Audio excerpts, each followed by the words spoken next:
मैं अशोक कुमार गुप्ता, प्रवक्ता इतिहास, MRRS सेंट्रल कॉलेज पूर्वा उन्नाव। बच्चों, आज हम कक्षा 11 के इतिहास विषय का आखिरी अध्याय आधुनिकीकरण की ओर के बारे में आपको बताएंगे, हम लोग साथ में पढ़ेंगे।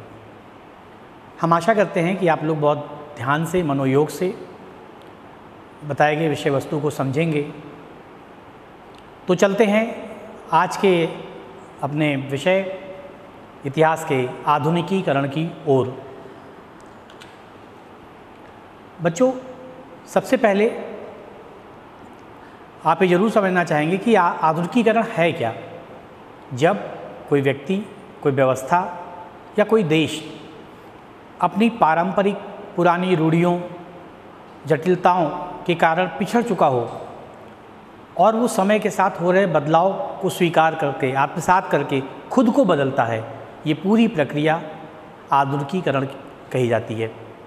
बच्चों, इस अध्याय में हम बात करेंगे आधुनिकीकरण की पूर्वी एशिया के दो देश जापान और चीन के बारे में। अब आपके मन में एक सहज सवाल आ सकता है कि पूर्वी एशिया में बहुत सारे देश हैं, जापान और चीन की बात क्यों? बच्चों, जैसे कि आपको पता है कि पूर्वी एशिया के बहुत सारे देश आज भी पिछड़े हुए हैं, आज भी विकास की प्रक्रिया में निरंतर आगे बढ़ने की कोशिश कर रहे हैं, प्रयास कर रहे हैं। लेकिन ये वो दो देश हैं जिन्होंने अपने आप को निकाला उन पुरानी जटिलताओं से, रूढ़ियों से और ख़ुद को स्थापित किया एक औद्योगिक, आर्थिक रूप से मजबूत राष्ट्र के रूप में पूरी दुनिया के सामने। इसलिए हमारे विषय वस्तु में चीन और जापान का आधुनिकीकरण शामिल किया गया है। बच्चों, कैसे दोनों देश अपनी परंपरावादी सोच के कारण आर्थिक, सामाजिक एवं राजनीतिक रूप से पिछड़े हुए थे? कैसे इन देशों ने, खासकर चीन का आर्थिक शोषण पश्चिमी एवं यूरोपीय देशों द्वारा किया गया? इन दोनों देशों ने ऐसा क्या किया कि आज एक शक्तिशाली राष्ट्र के रूप में खुद को स्थापित कर सके? महत्वपूर्ण बात यह है कि इन दोनों देशों के लिए आधुनिकीकरण के रास्ते अलग अलग थे। बच्चों, जैसा भी हमने बताया आपको, चीन और जापान, ये हम चर्चा करेंगे आगे के बिंदुओं में कि चीन और जापान दोनों पूर्वी एशिया के देश थे, आर्थिक रूप से, सामाजिक रूप से, औद्योगिक रूप से पिछड़े हुए थे। लेकिन इन लोगों ने अपनी समस्याओं को, अपनी चुनौतियों को सफलतापूर्वक सामना किया, फेस किया और फिर आज की डेट में एक मजबूत राष्ट्र के रूप में खुद को स्थापित किया। ये है विषय वस्तु आज के अध्ययन का। आइए आगे चलते हैं। बच्चों, हम तुलनात्मक अध्ययन करते हैं चीन की भौगोलिक स्थिति का और जापान की भौगोलिक स्थिति का। चीन विशाल भूभाग वाला देश है जिसका क्षेत्रफल 9.5 करोड़ वर्ग किलोमीटर है। अब आप सोच सकते हो कितना बड़ा देश है ये, इतना बड़ा विस्तृत भूभाग इसकी तुलना में जापान एक द्वीपीय देश है, अर्थात कुछ द्वीपों को मिलाकर जापान का निर्माण हुआ है। इसका क्षेत्रफल 3.77 लाख वर्ग किलोमीटर है। इसमें प्रमुख द्वीप हैं होन्शु, क्यूशु, शिकोकू, होकाइडो। सामान्य अध्ययन की दृष्टि से आपको बता दें, होकाइडो वो द्वीप है जहां दुनिया में सबसे ज़्यादा मछली पकड़ने वाले स्थानों में नाम लिया जाता है। इसके बाद हम नदियों की बात करते हैं। चीन में 3 प्रमुख नदियां हैं, पर्ल, एलो, जिसे हम पीली नदी या हुआंगहो नदी भी कहते हैं। इसके अलावा है यांगसी कियांग। यांगसी कियांग दुनिया की तीसरी सबसे लंबी नदी है। पहले नंबर पे नील नदी, दूसरे पे अमेजन, तीसरे पे यांगसी कियांग। ये आपके लिए सामान्य अध्ययन का विषय हुआ। नदी की दृष्टि से जापान में किसी भी बड़ी नदी का अभाव है।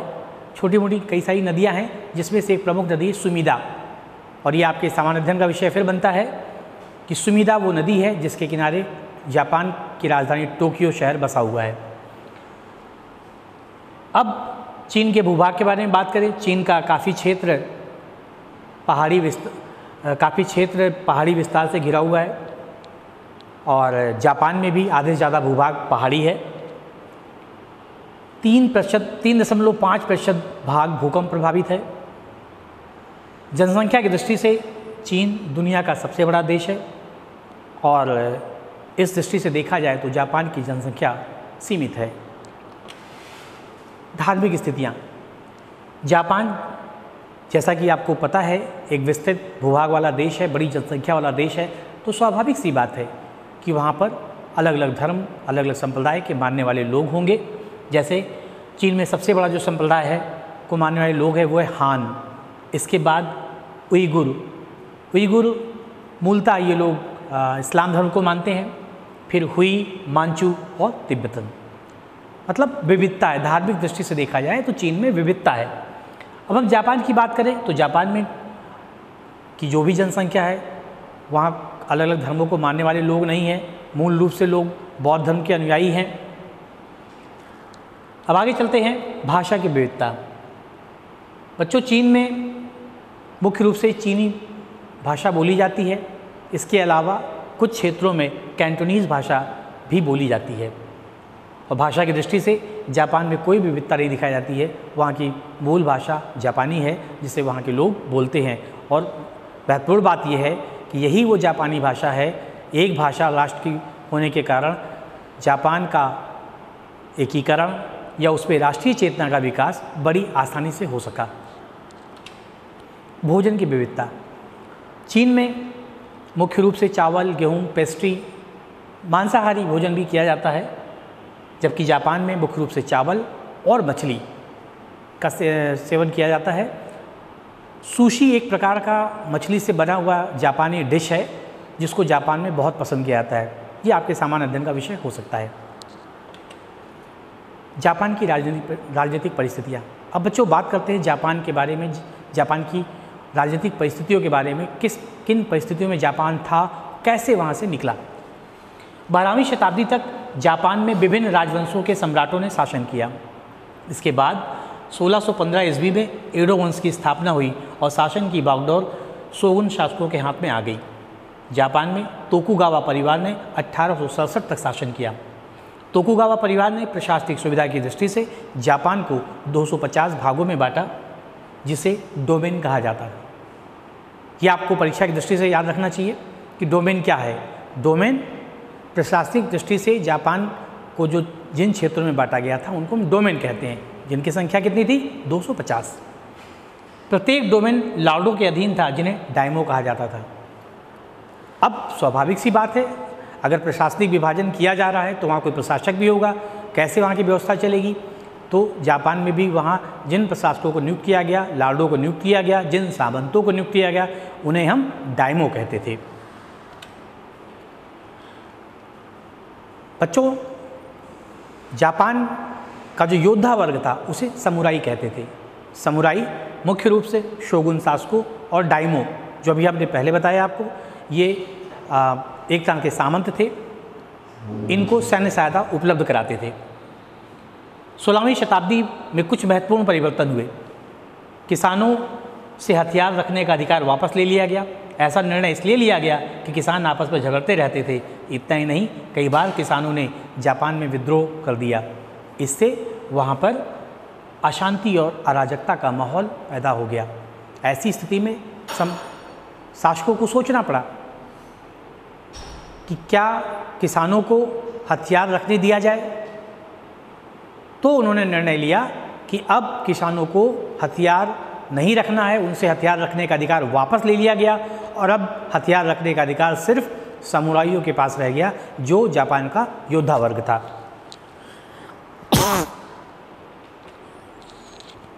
1853 में अमेरिकी कमोडोर मैथ्यू पेरी जापान पहुंचा। इसके पहले हम आपको कुछ और बता दें कि जापान एक ऐसा देश था जिसको अभिमान था, गर्व था अपनी संस्कृति पे, अपनी सभ्यता पे। वो ये नहीं चाहता था कि बाहरी देश के लोग उसके देश में आएँ और उसकी सभ्यता संस्कृति को नष्ट और भ्रष्ट करें। इसलिए उसने अपने आप को पूरी दुनिया से अलग थलग रखा। शायद यही कारण था उनके पिछड़ेपन का भी। जब विलियम मैथ्यू पेरी वहाँ पहुँचा तो इन लोगों ने, और मैथ्यू पेरी वहाँ पहुँचने के बाद मांग करता वहाँ की सरकार से व्यापारिक और कूटनीतिक संबंध स्थापित करने के लिए, लेकिन वहाँ के शासकों ने मना कर दिया। वो डर रहे थे। डर किस बात का? डर इस बात का कि उनको ये पता लग रहा था, चल रहा था दुनिया में बाहर क्या हो रहा है, कि बहुत सारे साम्राज्यवादी देश अपनी ताकत का विस्तार कमज़ोर देशों में खासकर एशियाई देशों में कैसे कर रहे हैं, वहाँ वो लोग अपना उपनिवेश स्थापित करते हैं, उनका आर्थिक शोषण करते हैं। तो जापान डरा हुआ था, वो नहीं चाहता था कि कोई देश उस पर शासन करे, उसका आर्थिक शोषण करे। इसीलिए वो लोग इस पक्ष में नहीं थे कि कोई विदेशी उन जापान में आए और उससे किसी तरह कोई संबंध स्थापित करे। वो 1868 में जापान में एक आंदोलन हुआ।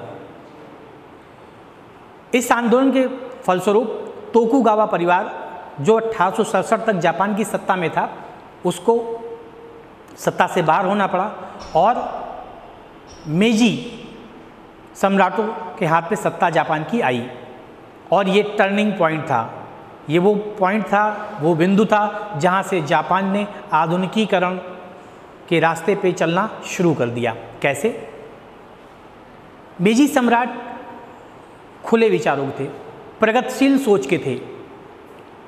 उन्होंने देखा कि जापान अपनी पारंपरिक व्यवस्थाओं के कारण, पारंपरिक सोच के कारण दुनिया के अग्रणी देशों से काफ़ी पिछड़ चुका है। तय किया उन लोगों ने, शासकों ने तय किया कि कैसे हम दोबारा जापान को खड़ा करें। किसके बराबर? उन देशों के बराबर जो आर्थिक रूप से, सैन्य रूप से, राजनीतिक रूप से काफ़ी मजबूत थे। इसके लिए उन्होंने जापान के लगभग हर क्षेत्र में कई सुधार किए। क्या क्या सुधार किए, आइए देखते हैं।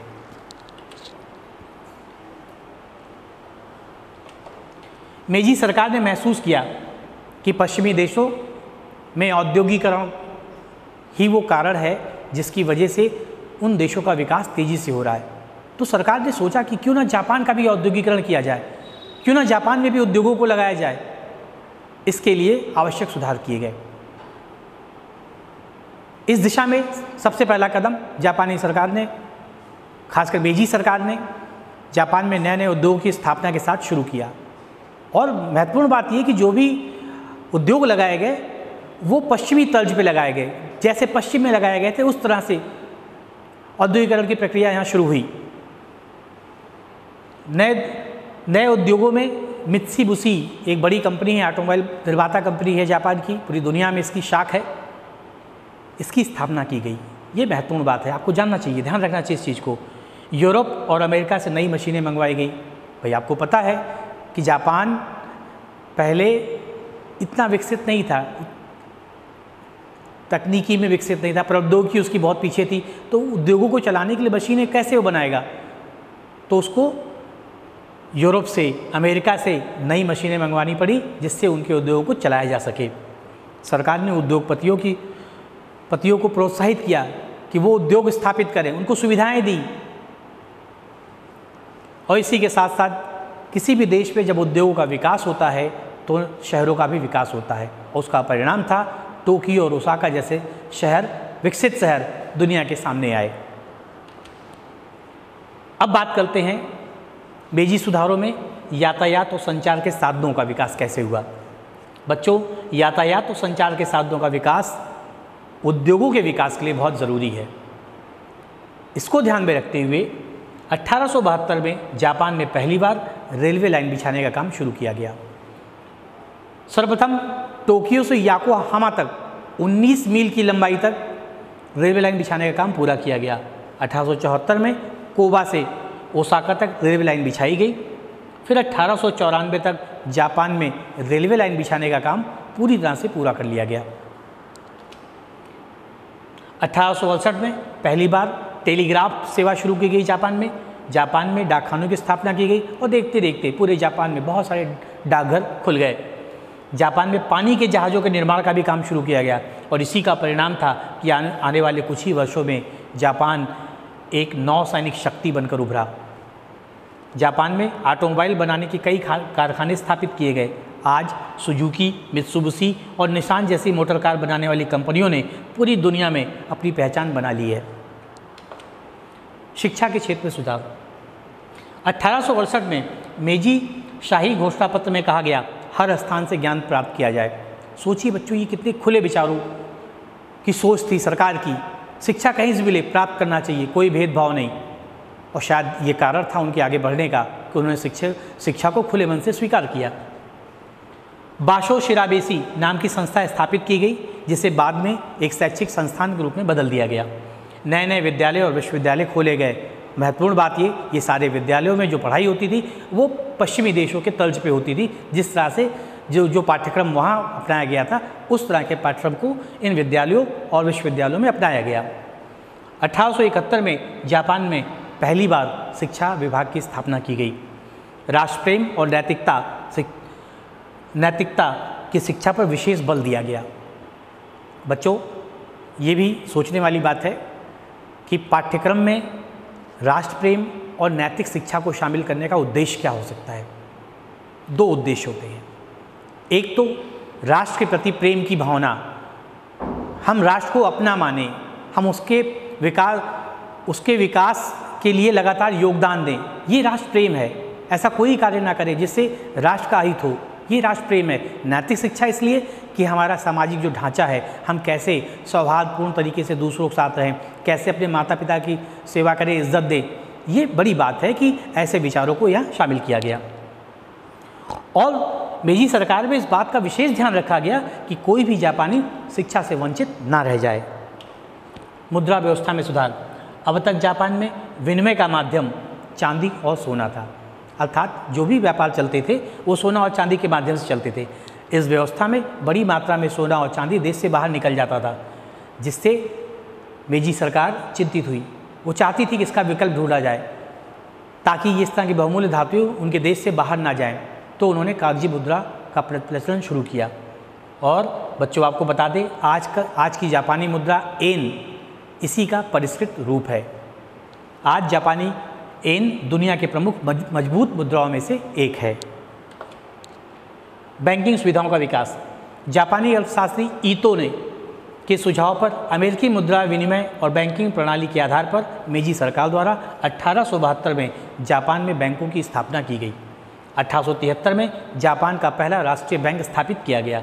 जापान के 2 धनी परिवारों को आदेश दिया गया कि वो बैंक चलाने के लिए आवश्यक पूंजी लगाएं। जापान में प्रारंभ में केवल 4 बैंक थे, जो 1879 तक बढ़कर 151 की संख्या में पहुंच गए। सामाजिक क्षेत्र में सुधार। मेजी युग में जापान के सामाजिक जीवन में पश्चिमी देशों के संपर्क में आने से आश्चर्यजनक परिवर्तन हुआ। जापान के लोग विदेशी वस्तुओं का उपयोग करना शुरू कर दिए। ओसाका और टोक्यो की सड़कों पर हैट, दास्ताने, एड़ीदार जूते पहने हुए लोग दिखाई देने लगे। 1872 में मेजी सरकार द्वारा सभी अधिकारियों के लिए पश्चिमी वेशभूषा पहनना अनिवार्य कर दिया। धार्मिक क्षेत्र में सुधार। बच्चों, भी हमने आपको बताया था कि जापान के लोग मूल रूप से बौद्ध धर्म के अनुयायी थे, लेकिन मेजी सरकार की स्थापना के बाद बौद्ध धर्म की जगह शिंतो धर्म को राजधर्म बना दिया गया। ये आपके लिए सामान्य अध्ययन का प्रश्न है कि जापान का राष्ट्रीय धर्म क्या है। वो है शिंतो। बच्चों, किसी भी देश में अगर एक धर्म होता है तो वहाँ पर आपस में मतभेद नहीं होता, भेदभाव नहीं होता है, लोग प्यार से सौहार्द से रहते हैं। इससे जापान में राष्ट्रीय चेतना का विकास भी हुआ। अन्य सुधारों में कृषि में उन्नत बीजों, सिंचाई के साधन एवं आधुनिक कृषि यंत्रों का प्रयोग से जापान की कृषि में अप्रत्याशित वृद्धि हुई। सैन्य सुधारों में जापान की मेजी सरकार ने परंपरागत प्रणाली का परित्याग कर दिया और सेना का पुनर्गठन आधुनिक तरीके से किया। सैन्य शिक्षा प्राप्त करना प्रत्येक जापानी नागरिक के लिए अनिवार्य कर दिया गया। समस्त भूमि का व्यापक सर्वे करवाकर लगान का पुनर्निर्धारण किया गया, जिससे आर्थिक स्थिति जापान की और अच्छी हो सके, आमदनी बढ़ सके। अब इसका परिणाम क्या हुआ? इसका परिणाम बहुत ही सकारात्मक रहा। आने वाले कुछ ही वर्षों में जो जापान सीमित था, दुनिया से कटा हुआ था, पिछड़ा हुआ था, आज अपने आप को एक आर्थिक रूप से मजबूत राष्ट्र, सैन्य रूप से मजबूत और औद्योगिक राष्ट्र के रूप में खुद को स्थापित करके दुनिया के सामने साबित कर दिया कि हम पिछड़े से विकसित हो सकते हैं। इसके बाद जापान की जो सोच थी वो बदल गई, वो आक्रामक हो गई, साम्राज्यवादी सोच उसकी हो गई। उसने 1894 में चीन पर आक्रमण किया, 1895 में ताइवान को पराजित कर अपने भूभाग में मिलाया, 1905 में जापान ने रूस जैसी महाशक्ति को पराजित कर पूरी दुनिया को अपनी ताकत का लोहा मनवाया, 1910 में जापान ने कोरिया को पराजित कर अपने क्षेत्र में मिला लिया और इससे आगे बढ़कर द्वितीय विश्व युद्ध के दौरान 7 दिसंबर 1941 को अमेरिका के पर्ल हार्बर पर जापान ने बमबारी की, जिसका उसे गंभीर परिणाम भुगतना पड़ा। अब हम चीन की बात करते हैं। 19वीं सदी तक चीन का प्रभुत्व पूर्वी एशिया पर था। चीन प्राचीन काल में एक समृद्ध देश था, जहाँ पर चिंग वंश ने 1644 से 1912 तक शासन किया। इस वंश की समाप्ति के बाद देश में अशांति फैल गई। इसके अलावा चीन में समय समय पर आंतरिक विद्रोह भी होते रहे, जिनमें से कुछ का प्रभाव सीमित था तो कुछ का व्यापक था। प्रमुख विद्रोह में 1850 से 1864 तक चला ताइपिंग विद्रोह, 1899 का बॉक्सर विद्रोह, 1911 की चीनी क्रांति और 1945 से 1949 तक चले चीन का गृह युद्ध। इसके अतिरिक्त चीन को अंग्रेजों के साथ 1839 से 1842 तक प्रथम अफीम युद्ध एवं 1856 से 1860 तक दूसरा अफीम युद्ध लड़ना पड़ा। चीन को 1894 एवं 1937 में जापान के साथ भी युद्ध लड़ना पड़ा। देश की आंतरिक अस्थिरता एवं बाहरी आक्रमणों ने चीन को विकास की दृष्टि से बहुत पीछे ढकेल दिया। चीन के कुछ राष्ट्रवादी नेता जैसे डॉक्टर सन यात सेन, माओ त्से तुंग की प्रगतिशील विचारधारा और दूरदृष्टिपरक नीतियों ने चीन को ऐसा सुदृढ़ आधार प्रदान किया जिस पर चलकर चीन को खुद को एक शक्तिशाली गणतंत्र के रूप में स्थापित करने में सफलता प्राप्त हुई। पश्चिमी दुनिया के देश विज्ञान और प्रौद्योगिकी के क्षेत्र में आगे चल रहे थे और अपने आप को वो एक संप्रभु राष्ट्र बना रहे थे। चीन उनकी बराबरी नहीं कर सकता था, वो बहुत पीछे था। चीन अपने साम्राज्य के प्राचीन गौरव संप्रभुता को पुनर्जीवित करना चाहता था। चीन पश्चिमी देशों द्वारा उसके भूभाग में किए जा रहे बंटवारे, जिसे इतिहास में चीनी खरबूजे का बंटवारा कहते हैं, कि अपमान से मुक्त होना चाहता था। ये वो कारण थे जिसकी वजह से चीन को औद्योगिकरण के बारे में सोचना पड़ा। अब औद्योगिकरण की प्रक्रिया पूरी कैसे हुई? चीन के आधुनिकीकरण की शुरुआत 16वीं एवं 17वीं शताब्दी में शुरू हो गई थी, जब जेसुइट ईसाई मिशनरियों का प्रवेश चीन में हो गया। उनके आने से खगोल विद्या, गणित और पश्चिमी विज्ञान चीन पहुंचा। कांग वेई एवं लियांग किचाऊ जैसे चीनी समाज सुधारकों ने चीन को सुदृढ़ करने के लिए आधुनिक प्रशासनिक व्यवस्था, नई सेना, नई शिक्षा नीति, संवैधानिक सरकार की स्थापना के लिए स्थानीय विधायिकाओं का गठन किया।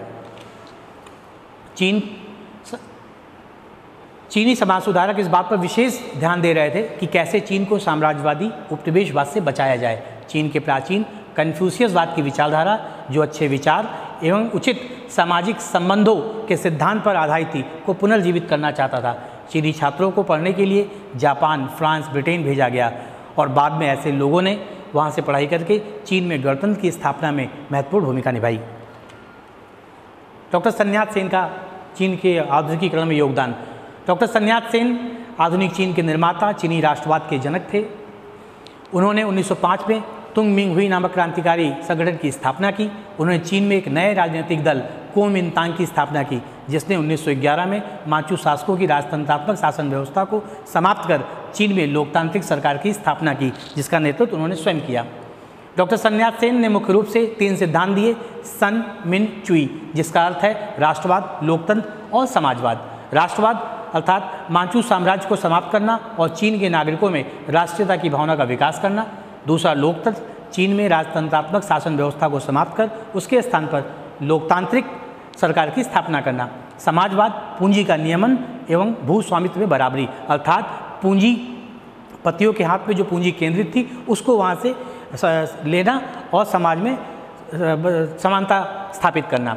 इसके अतिरिक्त उन्होंने कई सामाजिक एवं शैक्षणिक सुधार किए, जिसने चीन के आधुनिकीकरण का मार्ग प्रशस्त किया। 1937 में जब जापान ने चीन पर आक्रमण किया तो तत्कालीन कुओमिंतान की सरकार उसका सामना नहीं कर पाई और युद्ध में पीछे हट गई। सरकार की इस विफलता से चीन में आंतरिक असंतोष व्याप्त हो गया।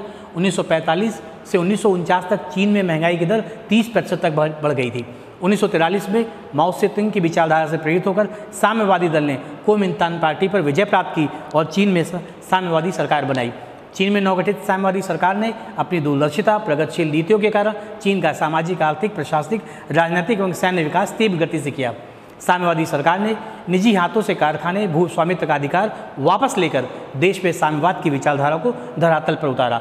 1958 के लंबी छलांग वाले आंदोलन की नीति के जरिए चीन का औद्योगिक विकास तेजी से होना प्रारंभ हो गया। इस प्रकार चीन ने अपना आधुनिकीकरण करके स्वयं को एक महाशक्ति के रूप में दुनिया के सामने प्रस्तुत किया। बच्चों, अब इस अध्याय के अंत में आपके अभ्यास के लिए प्रश्न है। जापान में मेजी युग में किए गए सुधारों की विवेचना कीजिए। नंबर 2, जापान के आधुनिकीकरण की संक्षेप में व्याख्या कीजिए। सन यात सेन को आधुनिक चीन का निर्माता क्यों कहते हैं? जापान ने किन किन देशों पर आक्रमण किया और उसका क्या परिणाम निकला? निम्न के बारे में बताइए। शोगुन कौन थे, डाइमो कौन थे, समुराई कौन थे और सन मिन चुई क्या थी? तो ये आपके लिए अभ्यास के लिए प्रश्न, आप इसको अपनी कॉपी में नोट करिएगा। बहुत बहुत धन्यवाद। Thank you so much.